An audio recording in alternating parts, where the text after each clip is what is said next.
ஒரு ஊரில் ஒரு ராஜா இருந்தார். பெரிய அரண்மனையில் தான் இருக்கிறார். எல்லா வசதியும் இருந்தது. இருந்தாலும் அவர் எல்லாரும் சொல்கிறது எப்படி தெரியுமா? பிச்சைக்கார ராஜா. அப்படி ஒரு பேர் அவருக்கு நிலச்சி போச்சு. ஜனங்களும் சரி, மற்ற தேசங்களில் உள்ளவங்களும் சரி, அவர் அந்த பேர் சொல்லியே குறிப்பிடுறது வழக்கமாக போட்டுது. இது அவருக்கு ரொம்ப கவலையாக போச்சு. என்ன இது, நம்மளை தேடி வர்றவங்களுக்கெல்லாம் நாம் சோறு போடுறோம், நம்ம புகழ்ந்து பாடல் ஏற்றி கொண்டு வர்ற புலவர்களுக்கெல்லாம் அவங்க எப்படி வந்தாலும் ஒருவேளை சோறு போடணுங்கிறது உத்தரவு. இவ்வளவுலாம் செஞ்சும் நம்மளை போய் பிச்சைக்கார ராஜான்னு எல்லாரும் சொல்கிறாங்களே, அது ஏன், எதுக்காக இப்படி சொல்கிறாங்க? இதுதான் ராஜாவுக்கு குழப்பம். சரி, இதை பற்றி நம்ம அமைச்சர்கள்கிட்ட கேட்கலாமா அப்படின்னு யோசனை பண்ணார். இந்த விஷயத்தை போய் அவங்கக்கிட்ட எப்படி கேட்குறதுன்னு அவருக்கு தயக்கமாக இருந்தது. கௌரவ குறைச்சலாக தெரிஞ்சுது அவருக்கு.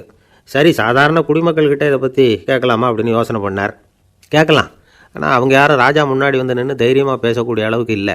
ராஜாவோட குழப்பம் நாளுக்கு நாள் அதிகமாக போச்சு. கடைசியாக அவர் ஒரு முடிவுக்கு வந்தார். அதாவது இதை பற்றி ஒரு பிச்சைக்காரங்கிட்டே கேட்டு பார்த்துட்டா என்ன. இதுதான் அவர் பண்ண முடிவு.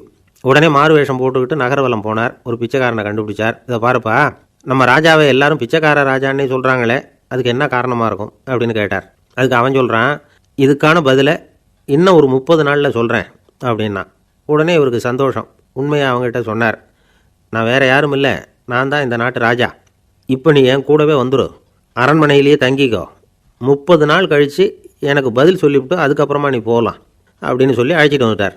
அரண்மனையில் ஒரு மூலையில் அவன் தங்கறதுக்கு இடம் கொடுத்தார். தினம் 2 வேளையும் இவனுக்கு சோறு போடுங்க அப்படின்னு உத்தரவு போட்டார். ராஜா கொடுத்த இடத்துல போய் உட்காந்துக்கிட்டான் அந்த பிச்சைக்காரன். தினமும் அந்த அரண்மனையில் நடக்கிறதையெல்லாம் கவனிச்சிக்கிட்டு வந்தான். வேளைக்கு சாப்பாடு வரும், சாப்பிட்டுக்கிட்டு இருக்கான். இப்படி 30 நாள் முடிஞ்சுது. ராஜா வந்தார். என்ன, என்னோட கேள்விக்கு பதில் என்னன்னு கண்டுபிடிச்சிட்டியான்னார். கண்டுபிடிச்சிட்டேன்னா.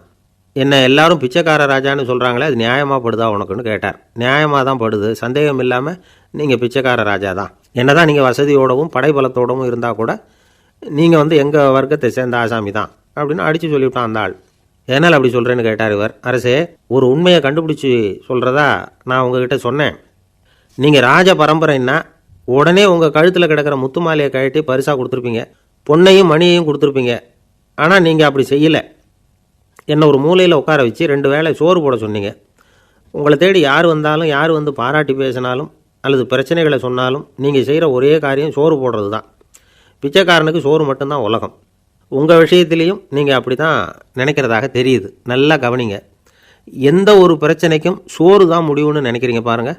நீங்கள் சந்தேகமில்லாத எங்களை சேர்ந்த ஆள் தான் அப்படின்னு விட்டான் அந்த பிச்சைக்காரன். அதுக்கப்புறம் தான் அந்த ராஜா தன்னுடைய தவறுகளையெல்லாம் திருத்திக்கிட்டாராம். பசின்னு வர்றவங்களுக்கு சோறு தான் போடணும், அது தப்பு இல்லை. பாராட்ட வர்றவங்களுக்கெல்லாம் சோத்தையே போட்டு அனுப்புனா இப்படி தான் பேர் வரும்.